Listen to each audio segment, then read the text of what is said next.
All right, we're getting there. Final panel of the day. Please welcome our next guest, Arago's Hans Christian Boos and moderator John Biggs.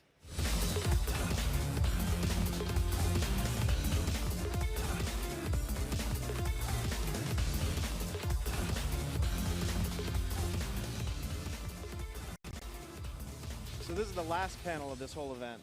I used to do the first panel sometimes, and it would be people who were still asleep, but now they are now asleep because they've been sitting here all day.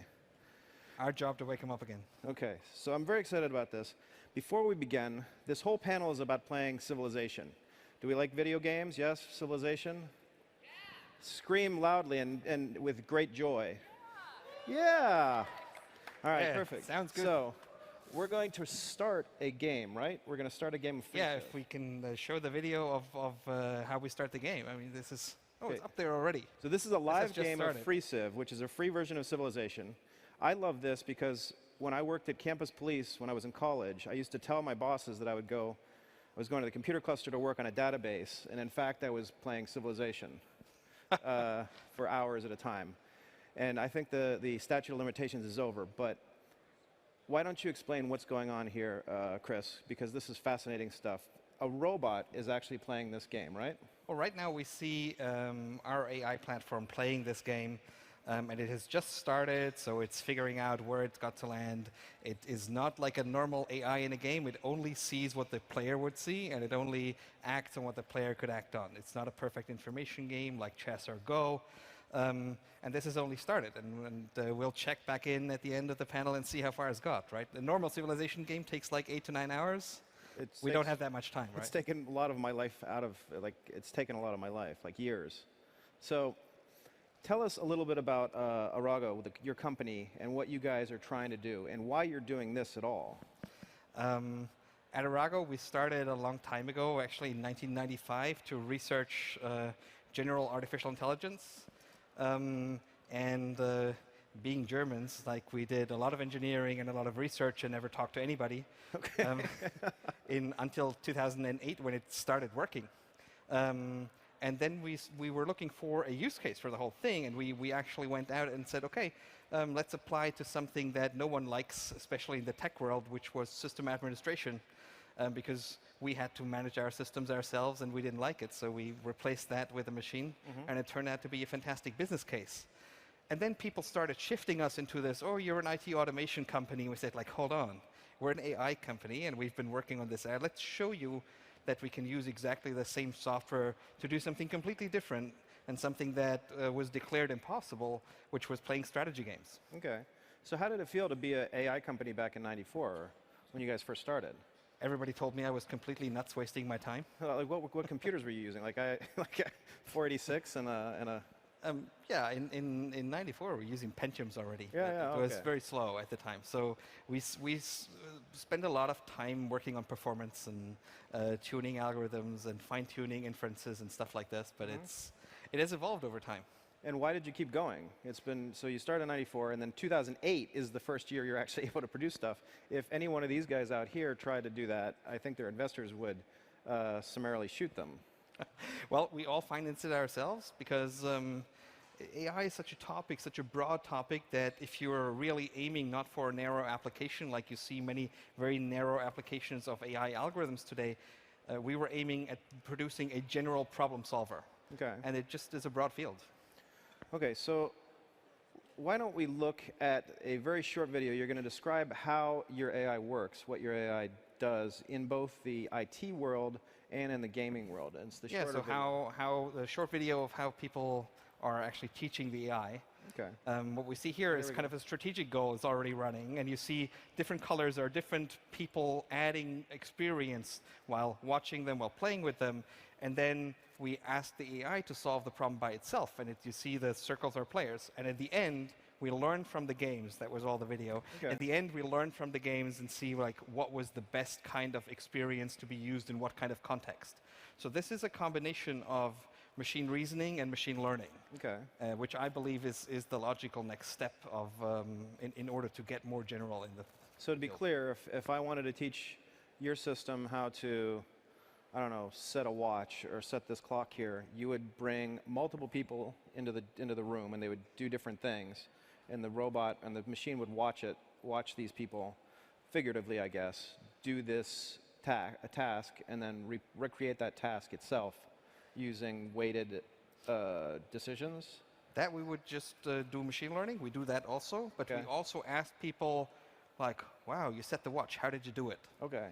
Which gives us always not just the what happened, but also the why they did it, which makes the learning time much, much faster. Okay.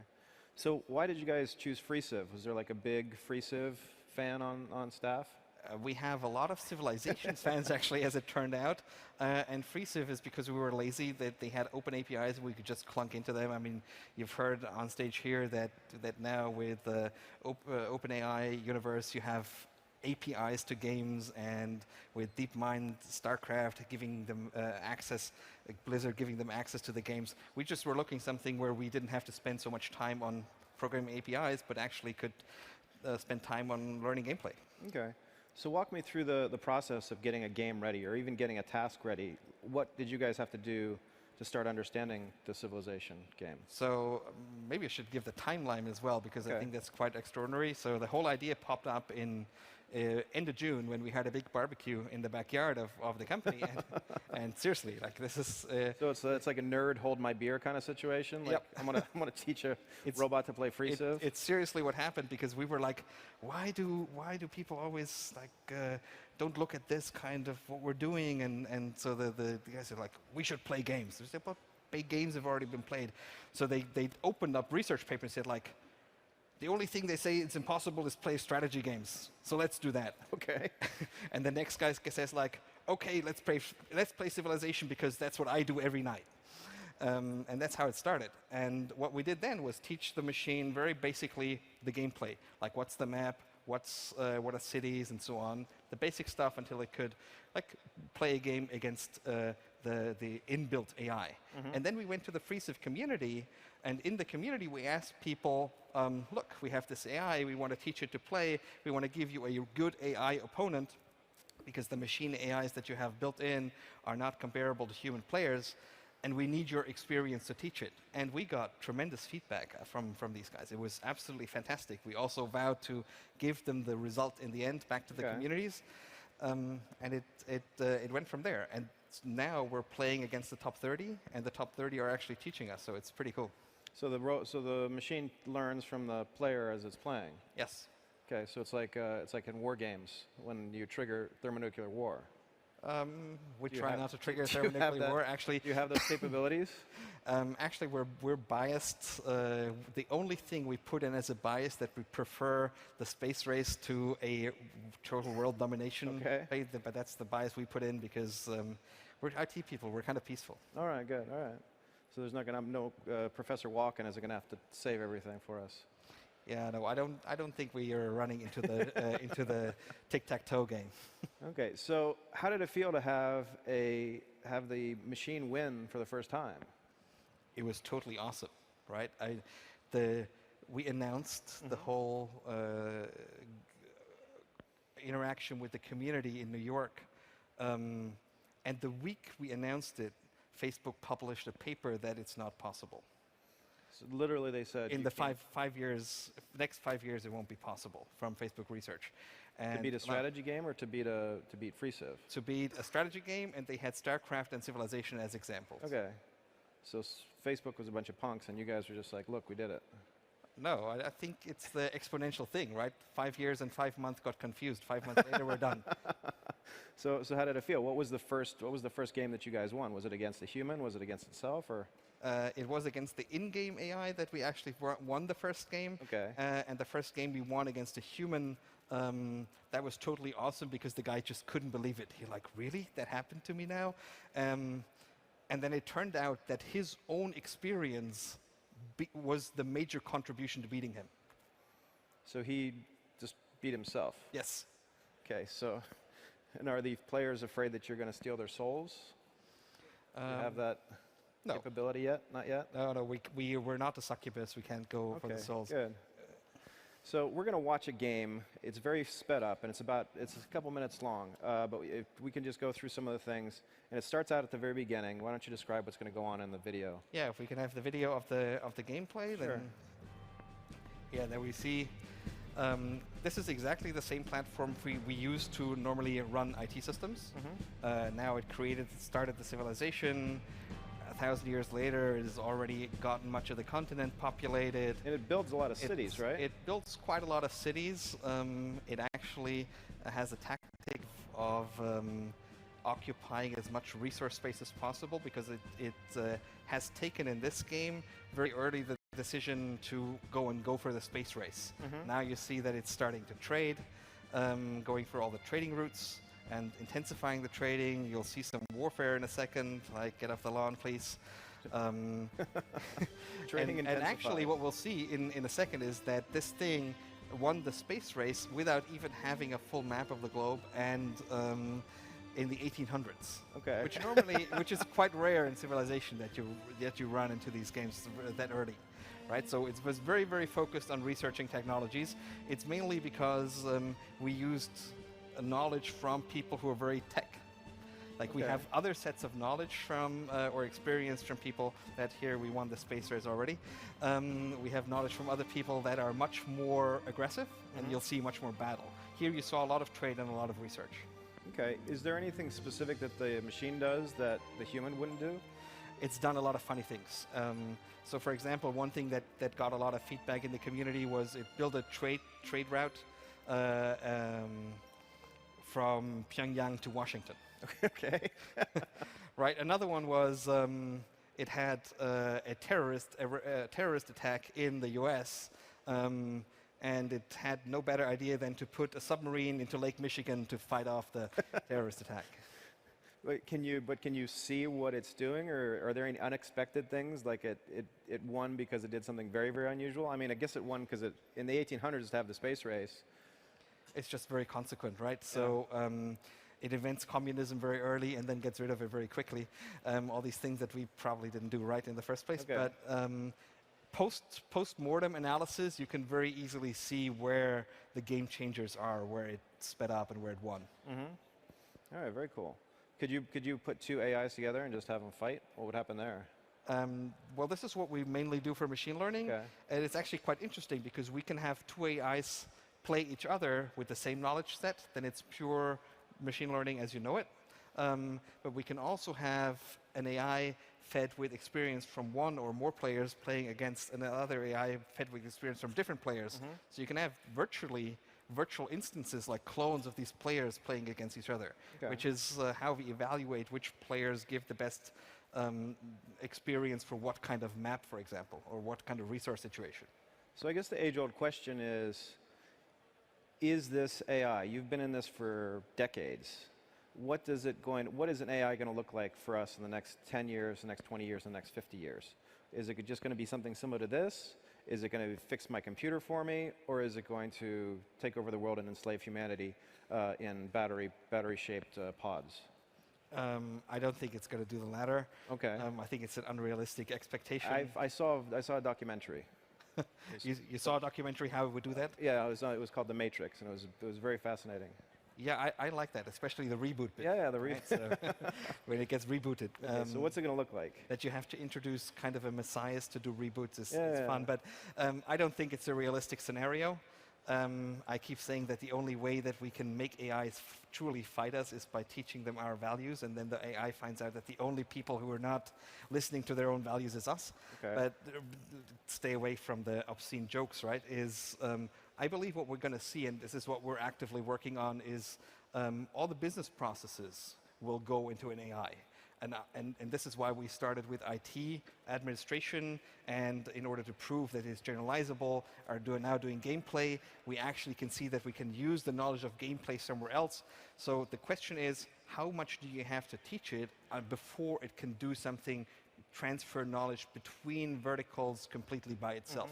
That's the generalization question. And I think we're fairly close to that, meaning that we'll be able to automate many business processes very quickly.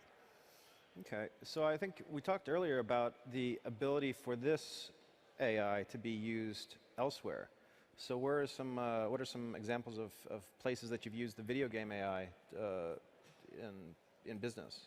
So this is actually very interesting. We have use cases in real estate decision making with our commercial clients, and we see that the decision making process in where we've just seen it built a lot of cities, right? How to choose good spots for cities is very similar to real estate decision making. So once the data is networked enough, we're very certain that we'll use the knowledge acquired in civilization and the experience in waiting in these kind of other processes to reapply them. Okay. Which is consistent with what happens in education now, right? In education, people use Minecraft to teach kids how to build stuff, all kinds of stuff, and then they're expected to reapply that knowledge elsewhere. It's exactly the same thing. Could this be used to process like a football game or give you strategy for a football game? Does it have to be a closed system, or can I throw something that may or may not offer some weird random I mean, this is the cool thing about civilization. If you look at stuff like chess or Go or Jeopardy, there's no randomness included in the game. Okay. Right? Civilization actually has randomness, and it's one of the key things that we were focused on, that we can deal with randomness and maybe redecide. Maybe we started out with a space race condition, said like this is a strategy space race, and then something happened, I don't know what, and it completely changes the strategy. So be able to adapt to whatever is coming. Does the computer ever get frustrated and angry? We have a chatbot to talk to players, right? To extract knowledge out of them. What does it say? And that chatbot can get frustrated if you like keep repeating yourself as a player. Well, you should teach it to get angry when it gets.